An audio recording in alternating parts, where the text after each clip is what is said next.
It's a real pleasure to be here this morning at the University of Surrey at the start of a new academic year. And this is clearly a vintage year for our universities, for which you all deserve very real congratulations. We've got record numbers of students accepted onto their first choice of course, record numbers applying from disadvantaged backgrounds, and record numbers taking science subjects.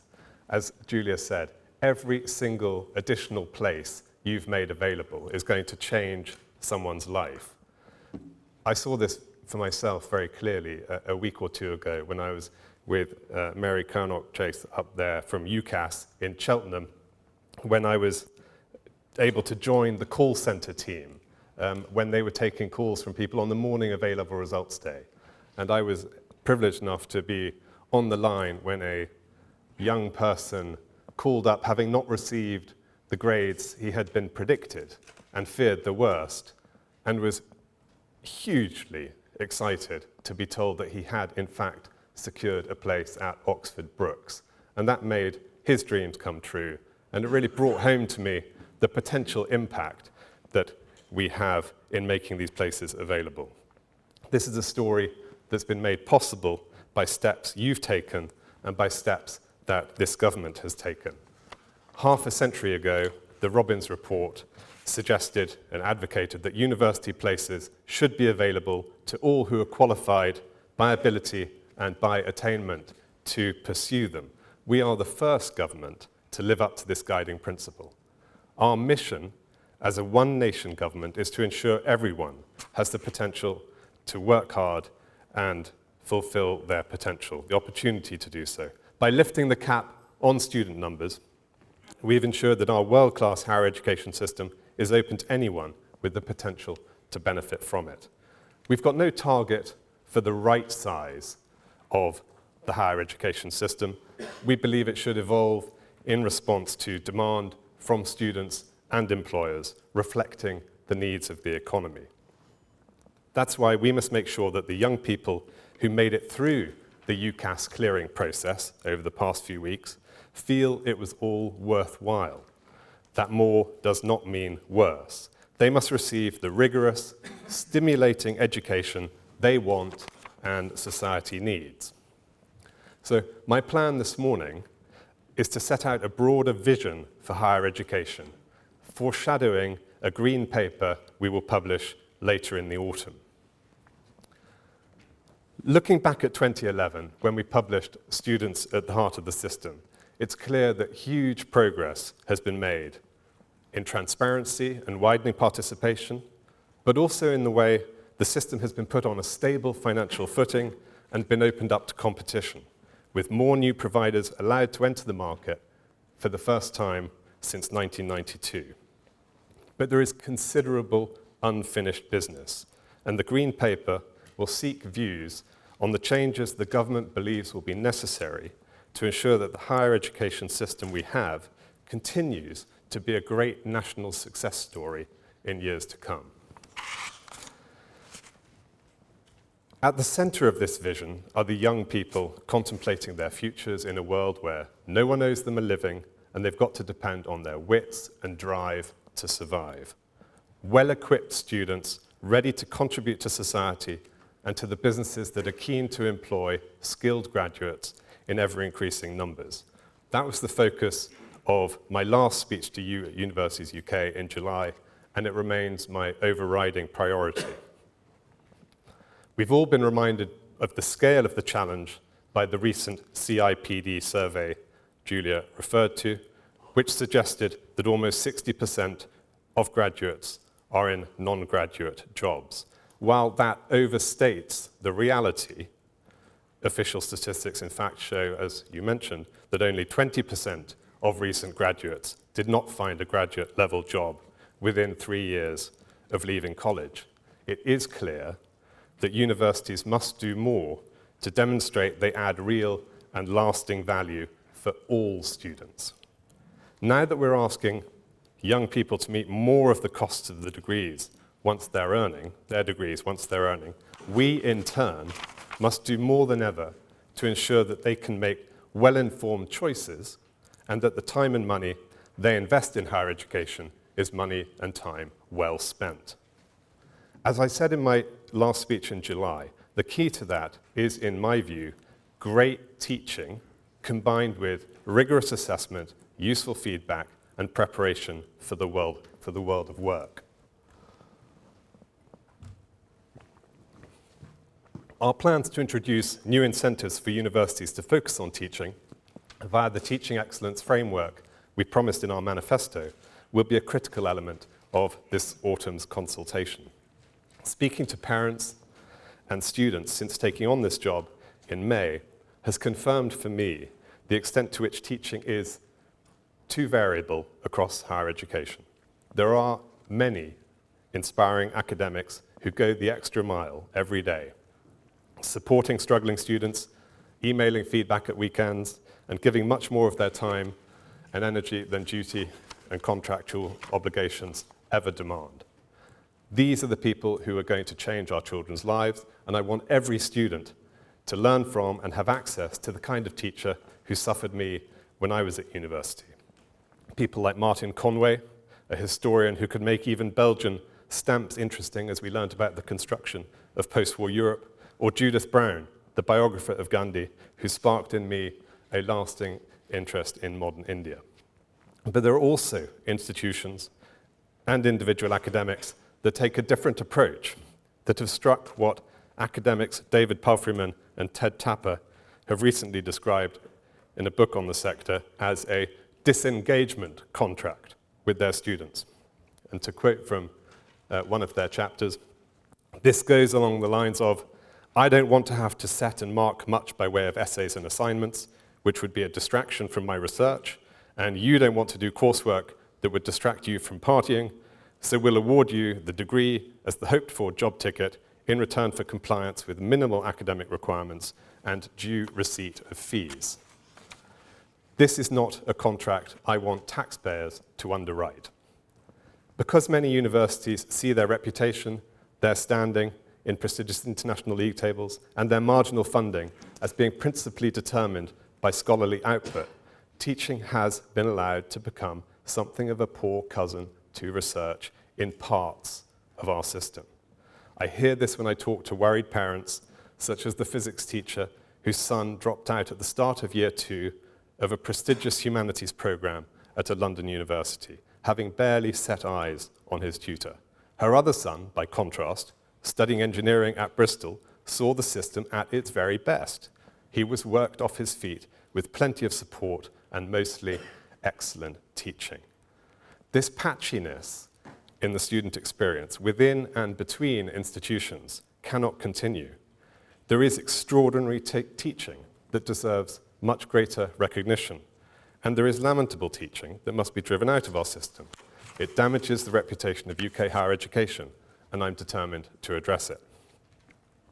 Since the 2012 reforms, student choice has become a key driver of change, but there are still significant information asymmetries. It is not at all clear to some students what their tuition fees of up to £9,000 a year actually pay for, and this has led to calls, which I support, for greater transparency from providers about what they spend fee income on. This will mean providers becoming much clearer with students about what they can expect from their time at university. The new framework will aim to give students more information about the actual teaching they will receive, drive up student engagement with the learning process, and reward universities that do most to stretch young and also not so young minds. It will help, I hope, create a culture where teaching has equal status with research, with our great teachers enjoying the same professional recognition and opportunities for career and pay progression as our great researchers. I recognize that many institutions are already well advanced in moving in this direction, and that the National Student Survey has started to shift the focus back to teaching, feedback, and academic support within universities. But some clearly still do not do enough. While there will be financial incentives behind the Teaching Excellence Framework, with those offering high-quality teaching able to increase fees with inflation, as was announced at the budget, the Teaching Excellence Framework will not just be about accessing additional funds. I want it to bring about a fundamental shift in how we think about and value teaching in our universities.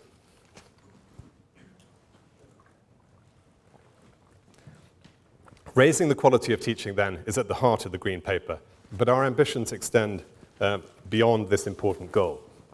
As a one-nation government, our focus is on driving forward social mobility. That's why the Green Paper will also consult on how we can accelerate progress in widening participation so that many more people with ability can benefit from higher education. Our universities should be open to everyone who can benefit from them, regardless of family background or ability to pay. The Prime Minister is committed to doubling the entry rate from disadvantaged backgrounds by 2020 from 2009 levels. We also want to see a 20% increase in the number of black and minority ethnic students going to university by 2020, with matched improvements in their completion rates and progression into work. Young people with a Caribbean heritage will need special attention as part of this work, and I will be discussing this with Hefki and Offa, with Les Ebden here, and my counterparts at the Department for Education. Among the many concerning features highlighted by BIS research into this issue is the persistent underperformance in education of white children eligible for free school meals. The problem is particularly acute for disadvantaged white boys. Barely 10% of white British boys from the most disadvantaged backgrounds go to university, making them 5 times less likely to study at this level than the most advantaged white boys. They are also doing worse compared to the most disadvantaged among other ethnic groups, with participation rates of over 20% for boys of black Caribbean heritage, nearly 50% for the most disadvantaged boys of Indian heritage, and over 60% for the most disadvantaged boys of Chinese heritage. Prior attainment in school is a major factor driving differences in participation. But attitudes towards university, which can be shaped by good careers advice and employer engagement, also play a part. Discussions we have had with the Office for Fair Access have suggested to us that there is significant potential for us to have an impact on this problem by raising the profile of this group, which has not been specifically targeted in the past. This needs serious attention, and I will be writing to Offa, asking them to focus on this in their guidance to institutions on 2017-18 access agreements. To make our work on widening participation effective, we obviously need the best possible data. UCAS, in particular, holds and publishes vast amounts of data on the outcomes of the admissions process. But to target widening participation efforts more effectively, we need a better understanding of how students' background, prior attainment, and course choices lead to an offer of a place. That's why I've written to UCAS asking them to publish a recent analysis of offers broken down by ethnic group and type of institution. They have agreed to publish the data underpinning this work and extend their analysis to other protected and disadvantaged groups. The first analysis will be published in the next few weeks. But we need to go further to increase confidence that the system treats all applicants fairly. I want to see much more data being made available for academics to analyze and potentially link with other data sets. I'm pleased that UCAS has agreed to start sharing data through the secure platform developed by the Administrative Data Research Network, and to look at all ways to make this data as useful as possible for researchers. This is an important step forward, but there will be more work to do to increase the data available and ensure the trust of students who are involved. This is an issue for the whole sector to address, which is why I would like you to consider what additional information universities can provide to support our collective efforts on widening participation. To ensure that students have real choice that reflects their diverse needs, we must continue to open up the higher education market and to put in place a regulatory framework that reflects today's challenges. For many people, entry to higher education does not follow the traditional pattern of A-levels followed by a full-time residential 3-year degree.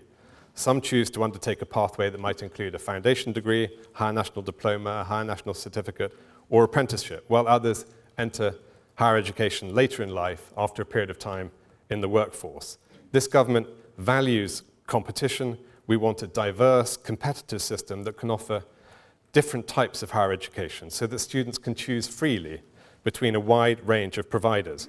Competition, not for its own sake, but because it empowers students and creates a strong incentive for providers to innovate and improve the quality of the education they are offering. That's why, back in July, we published our productivity plan, Fixing the Foundations. It set out how we hope to boost productivity in this country. Among other goals, it promised to remove barriers to new entrants and to establish a risk-based framework for higher education, reducing barriers on some so we can focus oversight where it is most needed. The Green Paper in the autumn will cast a critical eye over the processes for awarding access to student support funding, degree awarding powers, and university title. We have already made a start by providing a new route for trusted, new and smaller providers to increase their student numbers. We are also beginning to link student number controls to the quality of the provider through a performance pool which will operate in 2016-17. But the Green Paper will consult on options to go further. Success in higher education should be based on merit, not on incumbency. I want to fulfill our aim of a level playing field for all providers of higher education. Many of you validate degree courses at alternative providers. Many choose not to do so. I know some validation relationships work well, but the requirement for new providers to seek out a suitable validating body from amongst the pool of incumbents is quite frankly anti-competitive. It's akin to Byron Burger having to seek the permission of McDonald's to open up a new restaurant. This stifles competition, innovation, and student choice, which is why we will consult on alternative options for new providers if they do not want to go down the current validation route. The ultimate goal for many new providers is to secure their own degree awarding powers and university title. This now takes many years, even for the best, most highly rated new providers. As part of the Green Paper, we will ask how we can speed up the process for those that offer the best quality education. In the meantime, we will continue to support new entrants.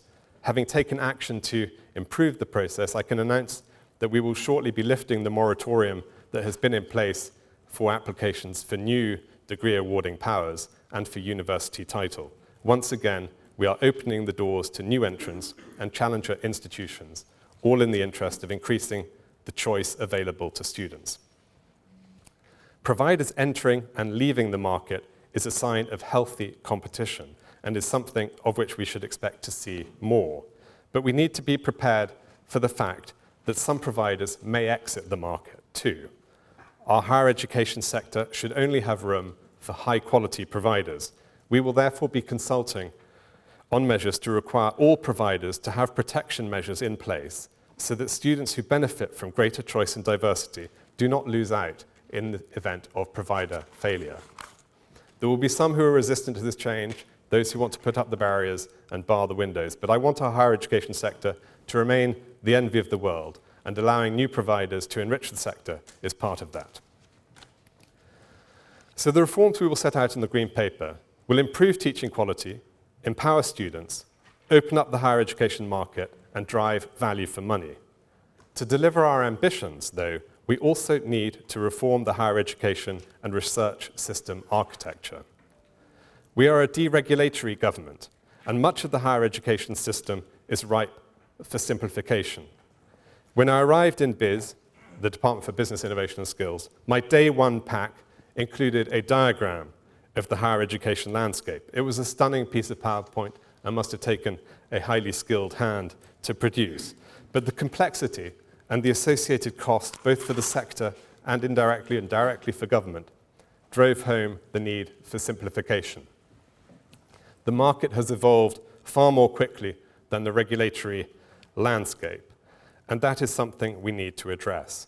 Our regulatory regime is still based upon a system where government directly funds institutions, rather than reflecting the fact that students are the purchasers and needful of all the protections that consumers of complex, high-value products receive in other regulated markets.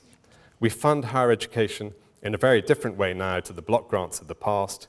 Students are the primary source of income for undergraduate study, but their interests are insufficiently represented in our structures and systems. There are also parallel regulatory regimes for different types of higher education providers. I want to be in a position where all higher education providers operate on a level playing field. That was part of the vision in 2011, and it remains our goal. So we need a simpler, less bureaucratic, and less expensive system of regulation, a system that explicitly champions the student, employer, and taxpayer interest in ensuring value for their investment in education, and requires transparency from providers so that they can be held accountable for it.